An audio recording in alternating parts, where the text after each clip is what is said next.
Good morning and welcome to the Sunday service. This morning we're going to meditate a few minutes. After that, uh, Dhamma teacher Sai Maharjan is going to give a Dhamma talk. Uh, in this moment for the LA City, Los Angeles, around Los Angeles area, last few days we have a really bad time, and our prayers going to all the people around the city and thinking about them, and we'll meditate a few minutes. All right, now Subodha is going to lead the meditation.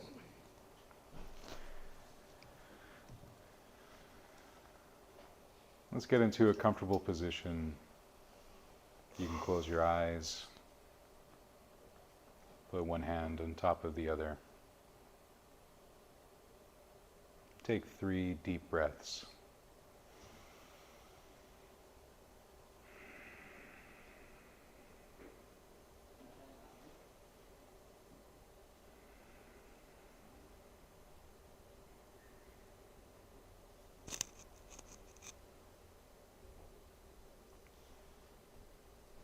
And now let's develop thoughts of goodwill, loving kindness, metta, beginning with ourselves.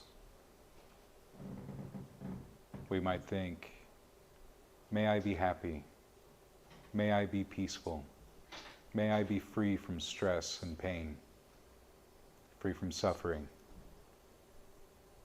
May I live with a heart and mind unburdened by greed, by aversion, by delusion. May I look after myself with ease. And then we extend our goodwill to our loved ones, our family, our friends, our teachers and guides, all those that we love, all those that we admire, all those that we respect.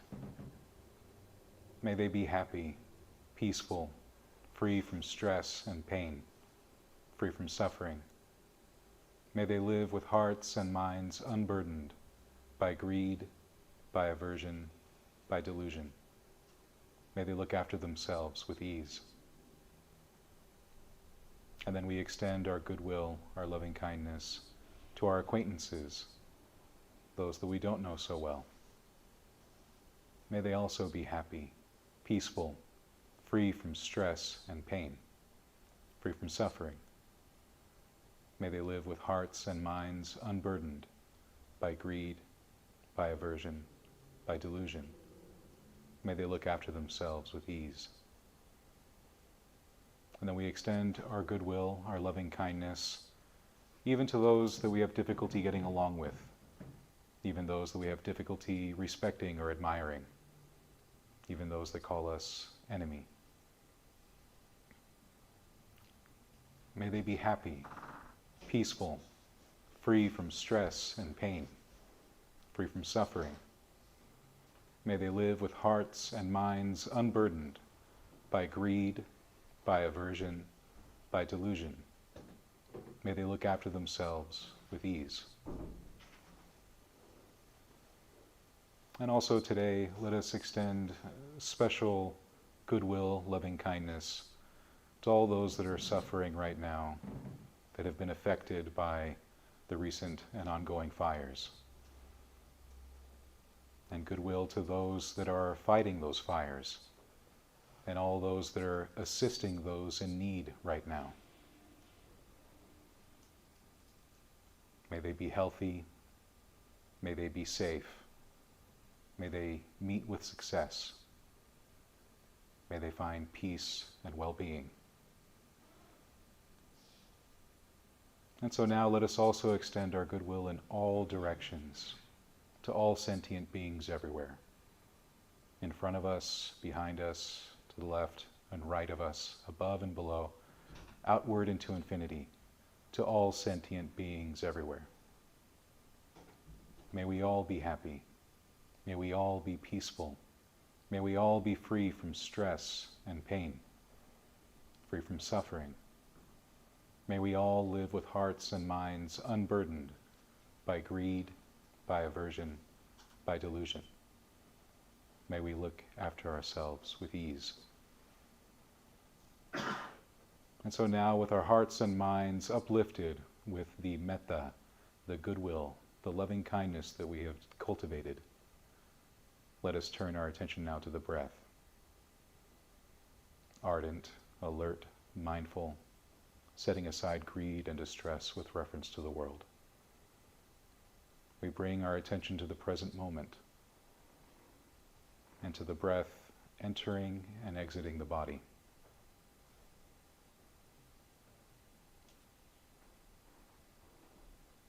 Mindful we breathe in, mindful we breathe out. Sensitive to the kind of breathing that is happening right now. Whether the breath be long or short, deep or shallow, we allow the body to breathe as it needs to right now.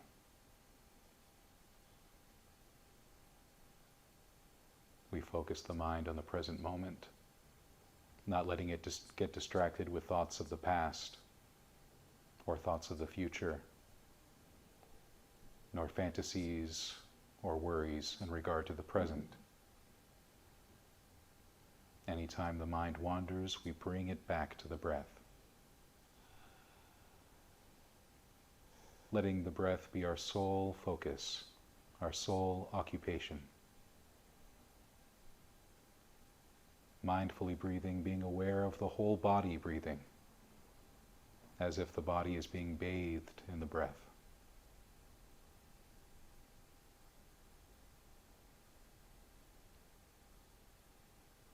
Let us continue developing our minds in this way, in this practice of mindfulness of breathing, for the next few moments together.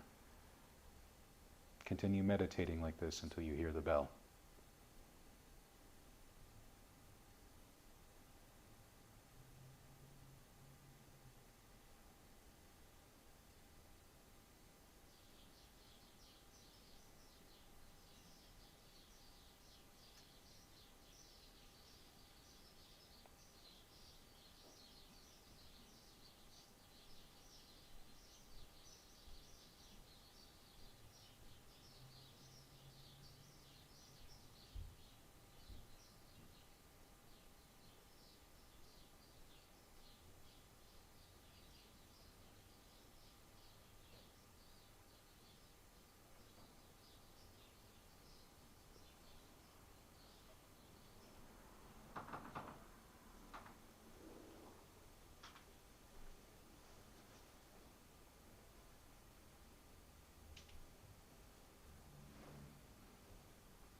Sadhu, sadhu, sadhu. Thank you, Subodha, leading the meditation. Right now, our speaker is here, Sai Maharjan. So he can start his Dhamma talk. I think we talked few days ago what to talk today. I think he's going to continue that Dhamma talk, especially for the special thing last week. Sai, you can start your talk.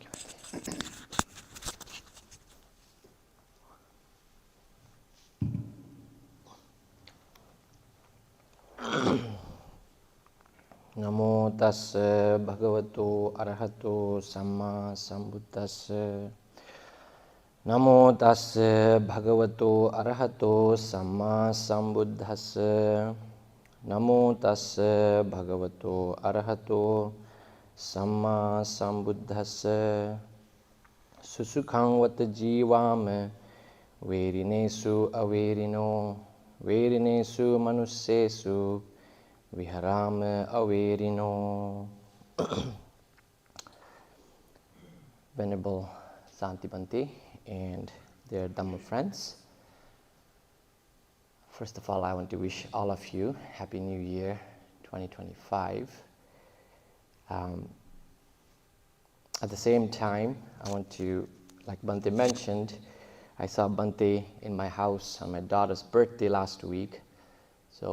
And after that, we had a conversation about what's happening in our state and started with the story.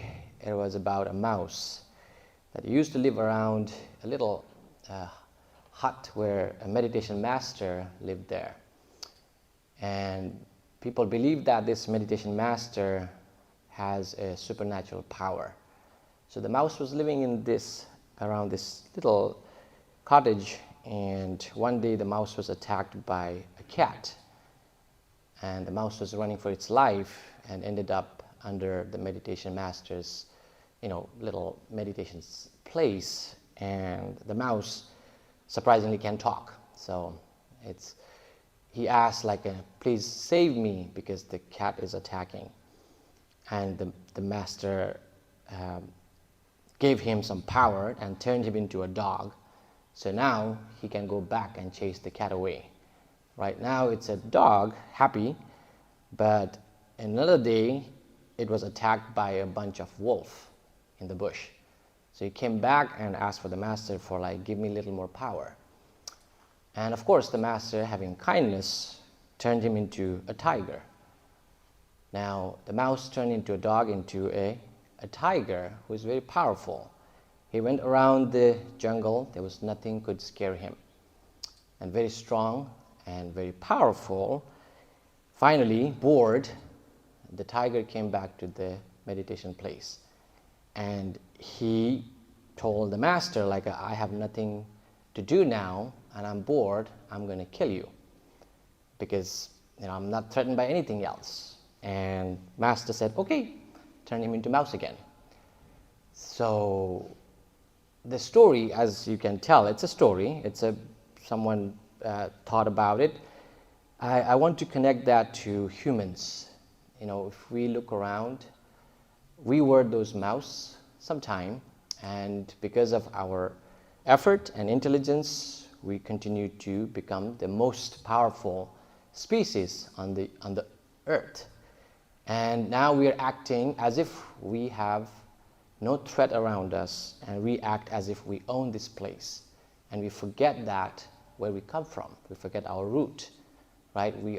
Humans are no different than any other living species who also goes through what we normally talk about human conditions.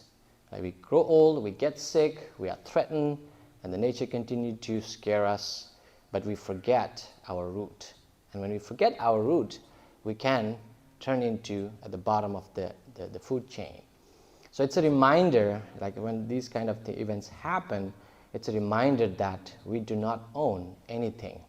We do not own this world, even though we act as if we do. And that's why I find the Buddha's teaching, it humbles us to be mindful of. We continue to reciprocate our relationship to human beings as well as the nature, right? And Bhante and I talked a little bit. The world is governed by few laws, so to speak. It's principles or laws. One of them is in Pali. When you look into the Buddha's teaching, one of the laws is called Utuniyama. It's the law of season, right? We do not control seasons. It should be functioning as it is. The winter, it should be cold. In summer, it's hot.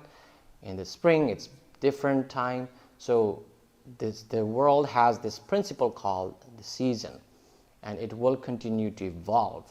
And in a way, in Buddhism it doesn't mention, but as humans, as living beings, we are not supposed to interrupt any of these. Imagine if it is your house and you have some rules in your house. Imagine an invader comes to your house and start to stir up everything you have.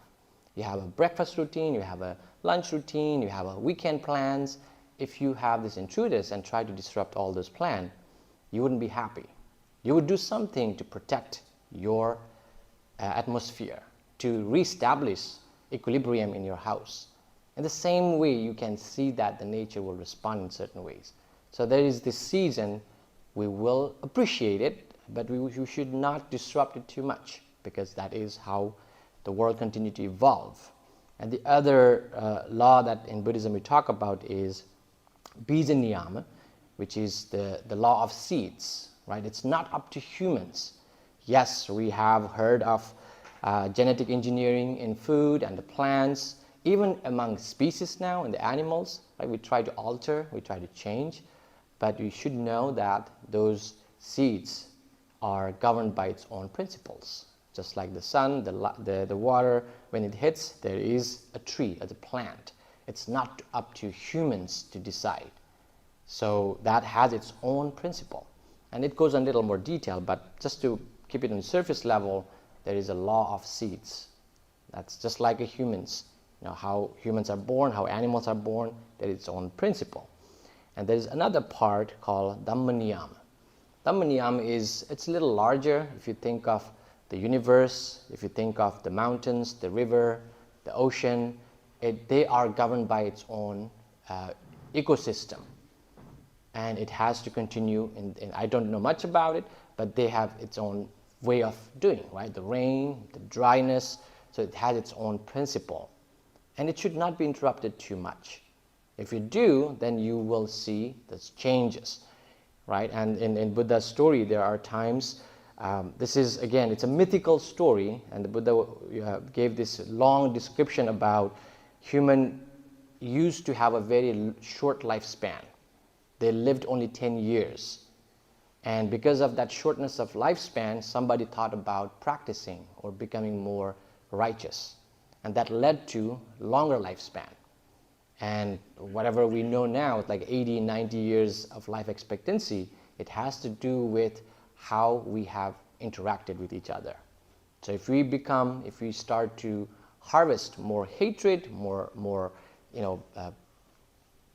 corruption in our mind, it will continue to deteriorate.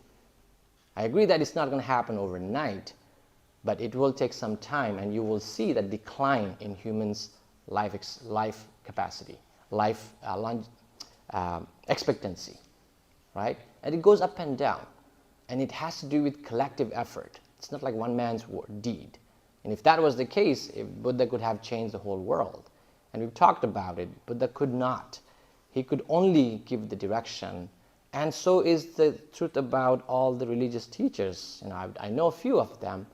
All of those teachers gave directions. It's up to humans, it's up to the followers how to apply them, how to interpret those teachings. I know Buddhism a lot more than any other religion. I know that people have misused the Buddha's teaching and misinterpreted them to their own benefit. And so is the story for other religion as well. So the way we take it, it will have consequences. Again, it's a collective effort. It's not one man's deed, one man's action. It's a collective effort that will influence our environment. Last part, the last law is the Kamma Niyama. That is up to us. That is the karma that we have accrued. Good and bad deeds that defines who we are. At the same time, I want to connect with what's happening. You cannot blame. I know I've been watching news all day, and my friend from Texas is here, Rahul is here. We were watching news, and every time I watch news, I see the people sad. They're like blaming themselves. What do I do now? Where do I go now? They lost their lifetime saving. They lost their generations of the habitats. It's heartbreaking to see that. And as I think I've learned Buddhism to understand some of those events are not up to us. It's not because of your karma. That's my point. It's not because of your karma this happened. It's not always, you cannot just blame the karma like, oh, it's my deed that caused these consequences. It's not that how karma works. There's another part of the teaching that hopefully helps people to alleviate a little bit of their heart is there is a time. There's 4 things that can alter our karma. One of them is kala sampatti, kala vipatti. When you say kala sampatti means you are in a good time. So the period, imagine you're born in 1915 or 1930s, right? During the First and Second World War. The world was very different, every part of the world was very different. You might think, I'm from Nepal. You might think during the First and Second World War, we were so far away from the West. You might imagine like, oh, Nepal was not involved. Like, well, we were. Because the Gurkha army, if you heard of, they were recruited by both wartime. So we were even so remote. Still, people from Nepal were, drafted to this war. Even you were not part of that region. So we are not in that time period. In that sense, this is a kala sampatti. It's not your karma, it's the time. It's called, let's say, the better time. Right? There's also time called kala vipatti. That's what I was mentioning about the First World War, Second World War. If you're that could be very devastating situation. Or imagine somebody's now, babies are born all the time. Imagine somebody's born in Palestine or Israel or Ukraine, right? Well, this war is day and night nightmare for them. So if you're in that period, you can't blame the karma itself. It's the worst time. It's not you, it's the time itself. There's a problem. The other aspect that can alter our karma is called gati sampatti, gati vipatti. Gati is the form of life you are in, right? If you, unfortunately, gati sampatti would be like us. Your senses are good, you have a good thinking, you can do your task without any assistance. But there are also people, humans, those who need a lot of assistance. You're born with some deficits, some disabilities. And those individuals are in a worse situation. So we call them vipatti, gati vipatti. The birth itself is the cause. It's not your karma, sometimes it's the way you were born. And same thing I sometimes tell about the animals, right? Now, I know in the United States, pets are just next to their children, right? We love our pets so much. And it's great, that's very wonderful. But imagine in those homes, I saw a couple news, the people, you were trying to escape, you're trying to survive from that blazing fire, and a lot of people forgot or couldn't find their pets, right? They were not as fortunate as humans. They died, a lot of casualties there. I don't think the news is going to report how many pet casualties were there. We know there's like human casualties, like 11 now, but it's going to be going up. There's a lot of pets, those animals who died in this situation.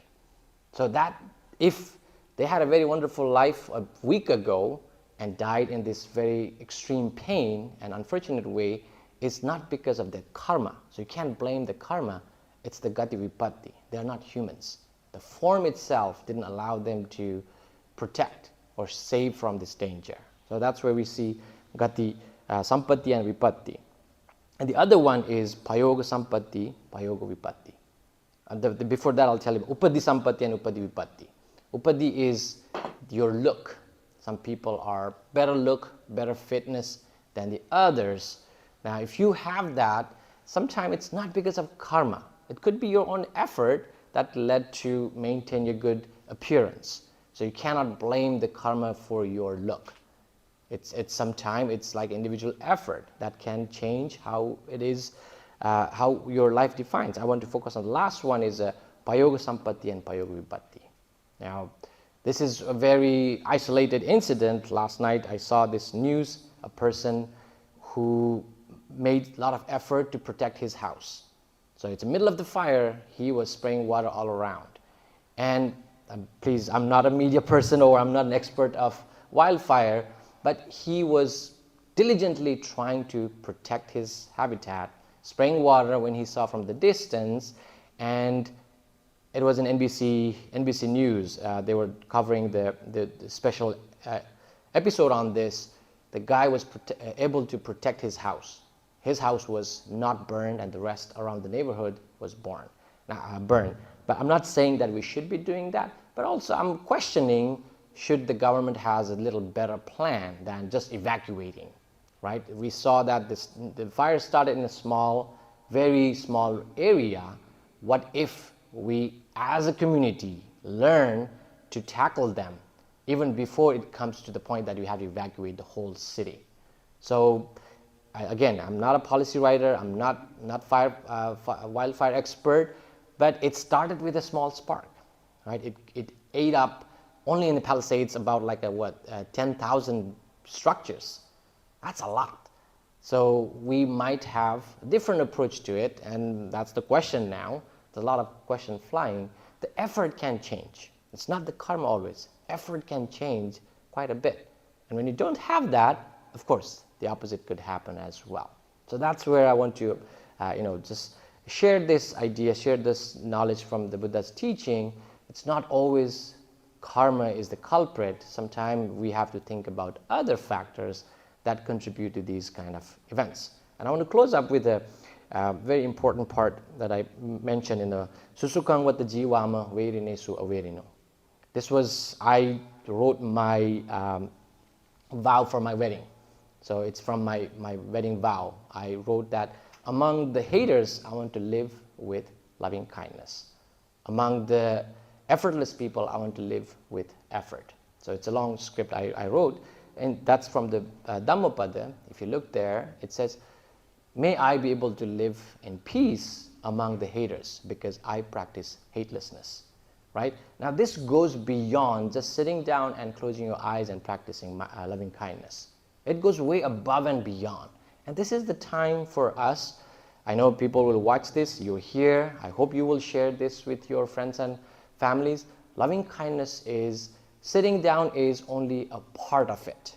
And the more loving kindness is you to go out and do what you can. In Buddhism, compassion is defined as in Pali we call karuna, right? Karuna is the term for compassion, the closest term we can find in English. So, paradukhe sati sadhunang hadayang kampatiti karuna. Karuna means, the loving compassion means your heart, you feel that sunkness, you feel that vibration when you see someone suffer. And you don't just sit there and like, oh, poor guy, or I'm so sorry for you. No. Compassion is you do something about it. It could be as simple as just what I'm doing now. I'm trying to make other people feel this compassion. So it could be as simple as you're trying to generate the same kindness in other people. And also do something about it. Especially in this time, it's not time to, like some people, I don't want to say the name, but this one person posted saying, blaming the firefighters as incompetent. Like, seriously, this is not the time to spread or divide people. People are lost.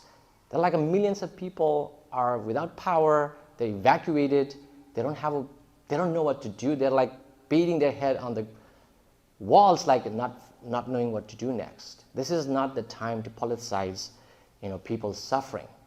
It's awful. It's not even humane level of things to do. This is the time that you extend your hands of support. That's where kindness comes in. This is where you show that you are practicing loving kindness through your action. If you have extra, maybe you buy some food for somebody. Maybe you donate something. Don't question, oh, I donate $1, I don't know how much it will be sent to the place. It's not up to you. again, don't try to judge. Don't try to analyze how my help is going to be used. Your job, our job is to show that kindness, show that compassion. So loving kindness is, yes, you sit down and say, may I be well, happy, and peaceful. May other people be well, happy, and peaceful. Buddhism is very practical. If you want others to be peaceful, do something about it. Go out, spread that kindness, volunteer, donate, offer some extension, whatever you have to support those individuals. Maybe you just spread some good news, spread some of the hope that those people can uplift themselves from this devastation, right? And that's where loving kindness comes into fruition. You are acting, you are speaking what is compassionate, you are doing what is compassionate, you're thinking what is compassionate. The last part is generosity. This is the time. This is the time where people need to see your generosity. You try to, again, show that you practice what you preach. You practice what you believe in. It's not about analyzing, it's not about politicizing, not about dividing people. Do something, reach out. I got more than 20 calls in the last few days all across the world. They're checking in, they're asking how things are. They're constantly wondering, because people from Nepal, a lot of my friends, they know I'm in California, they have no clue which part of California. They think California is just like a Kathmandu town. I tell them, Kathmandu itself, California is like 8 size of Nepal. So it's very big. So, but the kindness is there. As people I haven't talked to, after years, they reached out and asked how things are. That's what we need to do. We need to not just sit down and wonder, but reach out, see who is there. And you can start. If it is hard for you to do something for strangers, see if you have somebody that you know who may have connection to these individuals, and try to extend your help, support, and uplift our state, our city, and bring those people back to their living. Now, I cannot imagine the pictures I've seen. You're standing in front of ashes, nothing there. All doesn't matter what background you're coming from. It's heartbreaking. It's just hard to see and not do anything about it. So I hope I try to connect that. It's not someone's fault. You can't blame, and some people might make comments about this one is the culprit, that is the culprit. Damage is already done. It's not this is not the time to do this like a blame games, but rather try to put some our Buddhist practice, Buddhist teaching into practice. Bring it out and show that compassion, and you can be a great Buddhist. You can be a great influencer. Try to connect with those individuals. And this is a very, very good opportunity for us to show that kindness and loving kindness through action, through speech. And this is a very good time for us to show our Buddhist practice through generosity. So I hope you will do something. And I again, my compassionate thoughts and my support goes to all the firefighters who are, sacrificing their lives, their own day and night. I heard that one firefighter was on duty for 30 hours.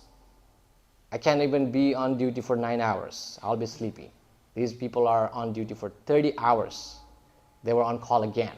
So we can do a lot, and I hope a lot of people come on board and try to, support.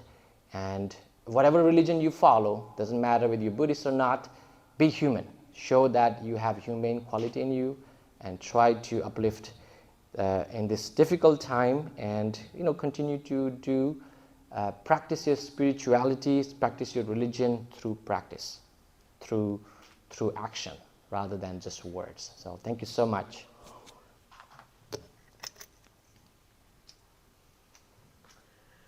Thank you, Sai. So you all can talk right now. Yes, Shraddha. Well, thank you for a very wise and important talk on this day. Thank you. Yes. Thank you for your talk. I really appreciate it. I have a question about karma. I think I understand what you were saying about different types of karma, like the body you're born into, the time you're born into, etc. But isn't our own personal karma also, doesn't that also determine when we are reborn? Like in what era we end up being reborn in and what kind of body we end up reborn in? So like now, right, I can't say it's my own, like the karma I've created in this lifetime, right, may not be responsible, let's say, you know, if my house burns down or something like that, right? But the karma from my previous lives determined, you know, that I was going to be born in this body in this time period, right, with these conditions. So maybe in this lifetime my karma is not to be blamed per se, but in some way it still is my karma because of, you know, the karma that I've been bringing along for multiple lifetimes that led me to this point. What's your opinion about that? Yes. Remind me your name again? Omero? Omero. Thank you, Omero. Yes, there are two possibilities. Karma is very dynamic. One possibility is, like you said, it could have been one of your previous karmas that led to this very conjuncture of time and period. You experience these situation. But what I mentioned about those, the time, the life form, and the effort and the look, those are the disruptors. That's how they are known as. So even you have done so much good or bad, either way, you know, very wholesome, that's a better term, wholesome and unwholesome karma you've accrued, even you have so much wholesome karma accrued, if you're experiencing these kind of situation, the karma disruptor interrupted the consequences. Does that make sense? You had very good opportunity to experience the result of your good karma, but the time period interrupted the opportunity. And same thing with the other side. You had a very unfortunate time, and let's say you won a lottery, right? Not necessarily it's the karma, it's the disruptor of the time. That could prevent you from receiving the consequence of your karma. That's one way to look at it. Those are the four disruptors. And the other part is typically when people, it's very common, like Omeri, you said, I must, you know, you're having a good life. Probably there are some bad karmas in the past that is just, you know, completely throwing off my life flow. Well, one thing we should know is before you become a human being, if you believe in rebirth, you have gone through a lot of refining period, right? Many lives and lives upon life to come to this Omero life, right? And if you look around the world, like mentioned, few countries. I'm from Nepal. I've seen India. I've seen China. I've seen Sri Lanka. You know, I've seen multiple countries. If you compare to all those countries, the United States stands way at top, right? In terms of the health, the hygiene, the services. Yeah, we complain. We still do complain, but there's so much better lifestyle and life opportunities here in compared to those nations. Now, the reason you have that is, I mentioned you go through a lot of refining period. So we know to become human and this particular life setting, you should have already lived through the bad karmas that you've done in the past life. You cannot have them on the side and be human and continue to get the consequence of those bad karmas. Does that make sense? It's almost like if you think of your saving, right? You have a saving, you have a debt, right? You can't enjoy your saving until you have paid off all the debts. So karma works in the same format. It's like you have already paid or lived through some of those previous karmas to enjoy the good, healthy lifestyle. The other part is, think of another way of, there's a Lona Sutta in Buddhism. It talks about we all have good and bad karma in some balance. You enjoy good karma, that's why you have good senses, you think well, and you enjoy healthy, much better life than on average on other individuals. Now, that doesn't mean you don't have any bad karma. There are some, but they are a lot weaker, they're a lot lesser than the good ones. And one way to explain that is in this Lona Sutta. If you think of, you take a glass and scoop a glass of water from the ocean, right? You taste it. What does it taste? Super salty. You wouldn't drink it, right? Why? the salt content in that water is extremely high. So you taste it right away, right? Now you take a scoop of water from the ocean, you get a barrel, you mix the barrel full of clean water, and you mix that water, the salty water. You mix it and you take a scoop of it and try to taste it. How much salt you're going to taste now? It may not taste as salty as the direct glass of water from the ocean. So think of those salty water and the barrel of water as wholesome and unwholesome. So unwholesome is the salty one, wholesome is your barrel full of water. Even you have the same amount of unwholesome karmas from the past, when you mix with a lot of wholesome actions, you can't feel the impact of unwholesome. This is almost like a competition. That's where, as another gatha, I was thinking about it today, but I didn't mention. It's it will come to me. Yassa papam katang kammang kusalena pitiyati. So when somebody has done a greater wholesome deeds, they will easily suppress the unwholesome ones. And karma is also, it also has expiration dates. That's a good news. It has expiration dates. I'm not kidding. You can look into Dhamma. There's a call katatta kamma. So karma has an expiration date. So it will mature within certain time period. And if you have done a lot of good karma like the barrel of water and you continue to drink from that, you will never go to the salty water, because the salty water will eventually dry out and you will never get to experience them. Otherwise, if this is not to happen, you cannot become enlightened. Enlightenment means it's not always about destroying the bad karma, but also building up more the wholesome one. As you build up the wholesome one higher and higher, you will never get to experience, or you will barely feel the impact of unwholesome karma. And that's how Arhantas, the Buddha himself, he still had some residue of bad karma or previous karmas, but he never experienced as much as an ordinary person. And same thing with some enlightened monks. They had, like Angulimala, very well known, he was known as a murderer. He killed so many human beings. That is bad. It's very obvious. You don't need to live through lives. It's obvious that you kill somebody, that's terrible. And somehow he had wholesome karma built up that allowed him to become enlightened. Once he was enlightened, all the salty water was still around him. What happened? He went on a Pindapata. The story goes, he went for alms round. People will throw things at him, beat him. He come home bleeding. He come temple bleeding. But he didn't harvest any anger because he was enlightened. So he doesn't have any anger or hatred toward those individuals. But karma continued to come back to him.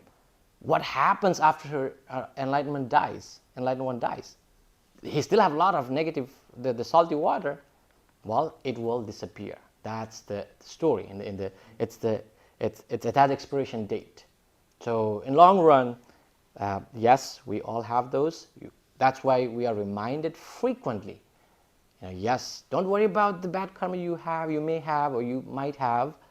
Focus on building your wholesome.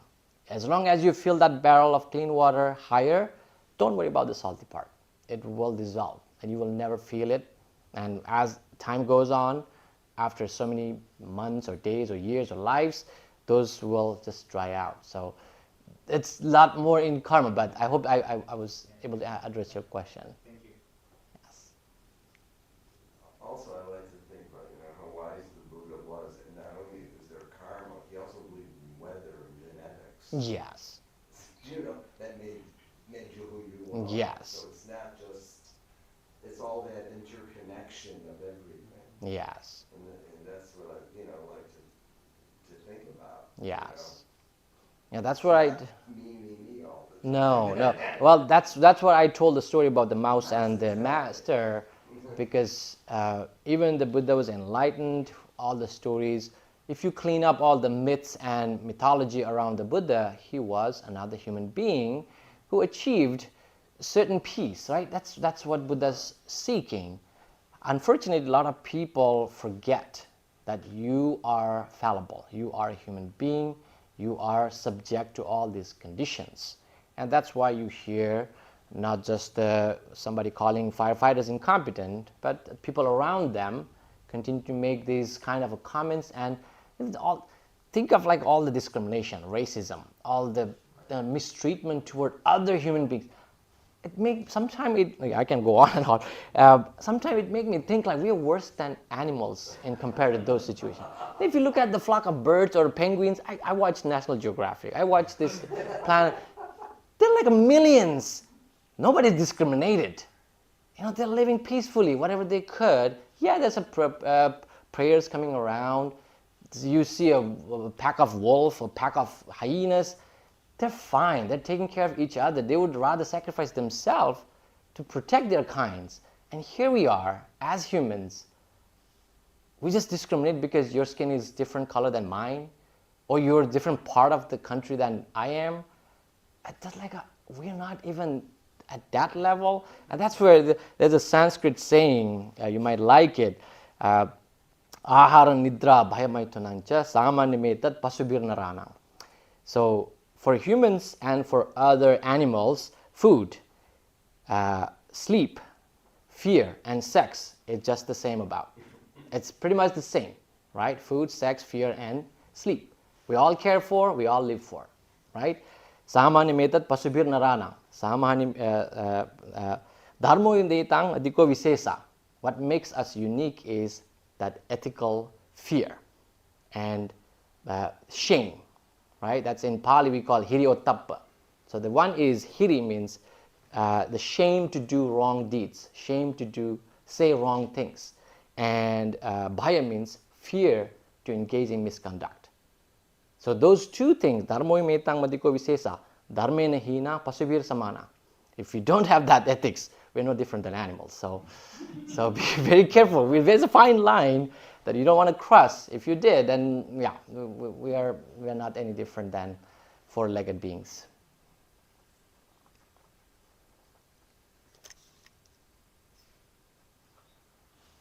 Thank you. Is any other question or any comment?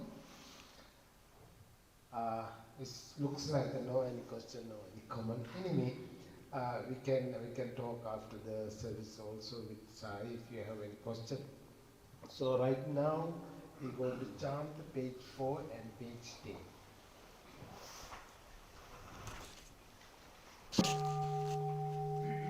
Namo tassa bhagavato arahato Samma Sambuddhassa. Namo tassa bhagavato arahato Samma Sambuddhassa. Namo tassa bhagavato arahato Samma Sambuddhassa.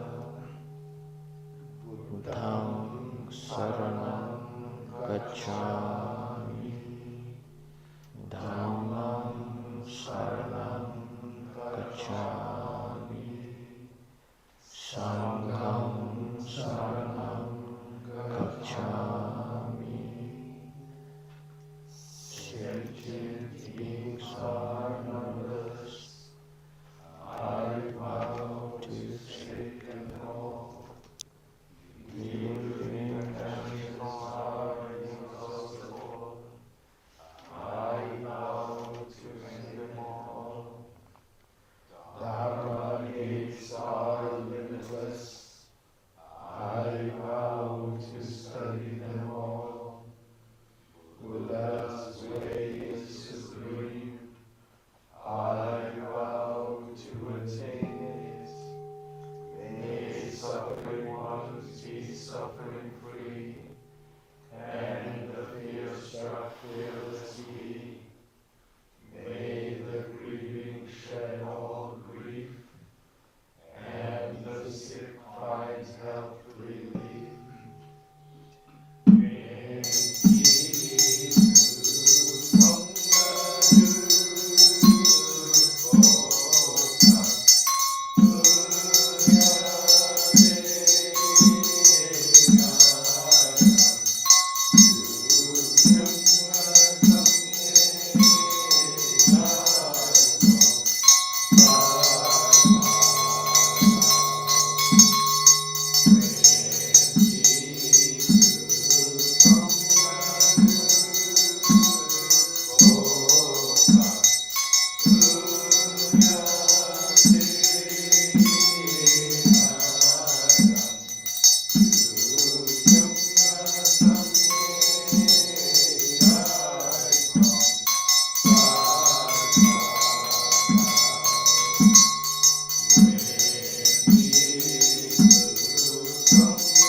Thank you for everybody. Thank you, Sai. I think we have tea and cookies. Next Sunday, Subodha is going to give a Dhamma talk, and we are planning to do the Chinese New Year celebration. It's going to be, I think, February 9th. February 9th we're going to do. Please come and join it. And we are going to invite to the around 10 monks, different traditions. So we have a dana for the monks, and we have the lunch for the everybody. Make sure to come that day. Again, thank you, Sai. Thank you for everybody. We have tea and cookies. So by the power of the Buddha and Dhamma, by the power of all the Bodhisattvas, you will be happy and peaceful. Sadhu, sadhu, sadhu.